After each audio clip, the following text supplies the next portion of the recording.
ముందుగా భక్తులందరికీ నమస్తే. మీరిక్కడ చూస్తున్న దేవాలయం మన చిత్తూరు ప్రసాద్ నగర్ నందు వెలసిన శ్రీ హరిద్ర వారాహి దేవాలయము.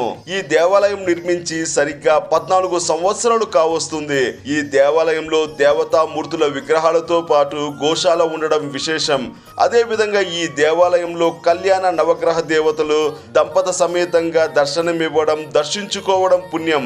అలాగే ఈ దేవాలయంలో నాగముత్తు మారియమ్మ, నంకాల పరమేశ్వరి, గర్భ రక్షాంబిక, ఉన్మత్త భైరవుడు, విద్యా గణపతి, హేరంబ గణపతి, సప్త కన్నికలు, మంగళనాథేశ్వరుడు ఈ దేవాలయంలో దర్శనమిస్తారు.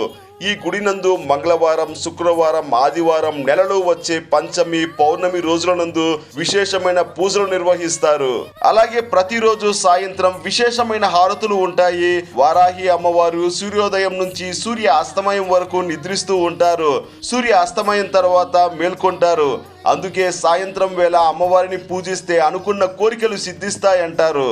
ఈ దేవాలయ గోశాల నందు ఆవు పాలను నెయ్యి చేసి పెళ్లి కాలేని వాళ్ళకి, పెళ్ళై సంతానం లేని వాళ్ళు తీసుకుంటే వెంటనే మంచి ఫలితాలు ఉంటాయని అక్కడి వాళ్ళు చెబుతూ ఉన్నారు. ఈ దేవాలయంలో యాగశాల కలదు. నిశ్చితార్థం, పెళ్లిళ్ళు, నామకరణం వంటి శుభకార్యాలను కూడా జరిపిస్తారు. అలాగే మీరు మీ కుటుంబ సమేతంగా హరిద్ర వారాహి అమ్మవారిని దర్శించండి. మీకు అంతా శుభం జరుగుతుంది. నమస్తే.